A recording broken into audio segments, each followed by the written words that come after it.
भाई साहब, मैं शक्ल से आतंकवादी नजर आता हूं? कह रहे वो कवि कह रहा था कि केजरीवाल आतंकवादी है। उसके सपने में आया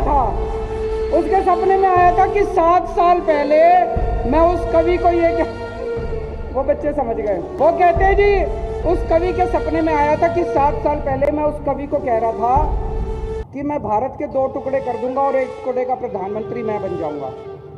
मैंने कहा प्रधानमंत्री जी मैं कहाँ भारत के 2 टुकड़े कर दूंगा आपकी ईडर। कह रहे केजरीवाल आतंकवादी है। मैं आतंकवादी हूँ भाई साहब, मैं शक्ल से आतंकवादी नजर आता हूँ? मोदी जी ने मेरे घर पे सीबीआई की रेड कराई, मेरे दफ्तर में सीबीआई की रेड कराई। मैंने कहा आपको कुछ मिला? नमस्कार, मैं हूं फरहान और आप देख रहे हैं GLCC न्यूज़।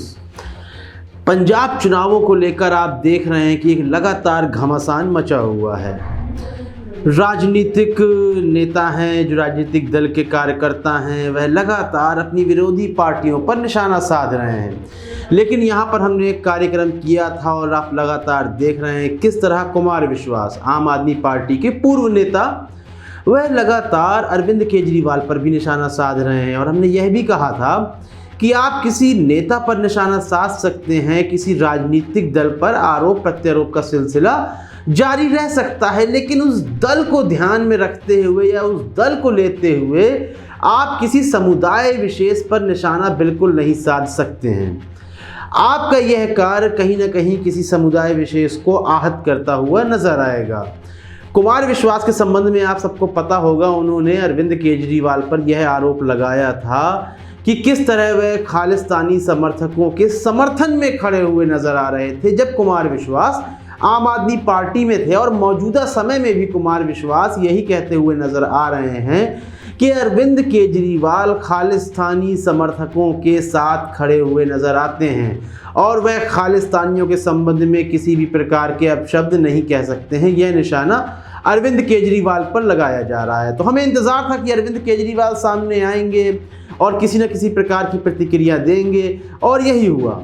अरविंद केजरीवाल सामने आते हैं और वह यह कहते हैं कि मेरे ऊपर इनकम टैक्स का छापा पड़ा, ईडी का छापा पड़ा, और जब पूछा गया कि क्या मेरे पास कुछ मिला तो उन्होंने कहा कुछ भी नहीं मिला।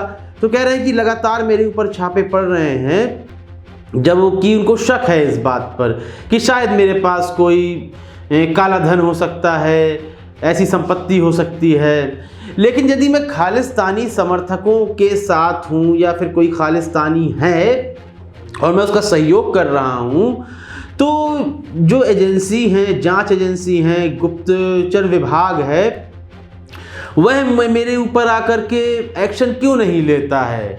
सरकार भी केंद्र में भारतीय जनता पार्टी की है, तो वो आकर मेरे ऊपर एक्शन ले। यदि मैं समर्थक हूँ या उसके समर्थकों के साथ, खालिस्तानी समर्थकों के साथ यदि मैं नज़र आ रहा हूँ या उनका सहयोग कर रहा हूँ किसी भी प्रकार से। उन्होंने कहा कि अब मुझे लगता है कि देश से ईडी, रॉ, ये सब एजेंसियों को हटा देना चाहिए और कुमार विश्वास के सपने में जो कुछ भी आता है या कुमार विश्वास के पास जाकर, बिना नाम लिए कहा उन्होंने कहा गाजियाबाद के एक कवि हैं, तो उनके सपने में जो कुछ आता है या उन्हें जो कुछ लगता है तो जाकर उनसे पूछ लेना चाहिए। एजेंसी की अब आवश्यकता नहीं है यदि मैं खालिस्तानी हूं तो। हम यही कह रहे थे कि अरविंद केजरीवाल पर किसी भी प्रकार का आरोप लगाएं, लेकिन सिख समुदाय को बदनाम करने की कोशिश किसी भी नेता के द्वारा, किसी भी दल का नेता हो, चाहे फिर वह कुमार विश्वास ही खुद क्यों ना हो, किसी एक समुदाय को बदनाम करने की कोशिश नहीं करनी चाहिए। यदि पंजाब में खालिस्तानी समर्थक हैं, अरविंद केजरीवाल पर निशाना लगाया जा रहा है, तो मेरा बिल्कुल मानना है इस पर एक जांच बैठनी चाहिए और जांच टीम को उन खालिस्तानी समर्थकों को गिरफ्तार कर लेना चाहिए। क्योंकि देश के भीतर यदि ऐसे लोग पनप रहे हैं या ऐसे लोग हैं जिसकी बात खुले स्तर पर, खुले मंच से की जा रही है, तो बिल्कुल इस पर एक कार्रवाई होनी चाहिए, एक एक्शन लिया जाना चाहिए। लेकिन अब तक एक्शन क्यों नहीं लिया गया? यह एक चुनावी रणनीति है, एक हथकंडा है, जहां तक मुझे लगता है। आपको भी कुछ लग सकता है। मुझे जहां तक लगता है कि पंजाब में अरविंद केजरीवाल की छवि को धूमिल करने के लिए आप एक समुदाय की छवि को धूमिल करते हुए नजर आ रहे हैं।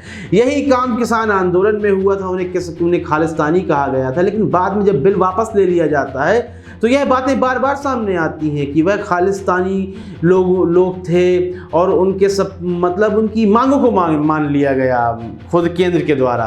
तो आपको क्या लगता है, क्या कुमार विश्वास को इस तरह के शब्दों का प्रयोग करना चाहिए, एक समुदाय को निशाने में लिया जाना चाहिए? और जिस तरह अरविंद केजरीवाल अपना बचाव करते हुए कुमार विश्वास पर निशाना साध रहे हैं, क्या उनका निशाना साधना सही है? इस संबंध में अपनी राय अवश्य दें।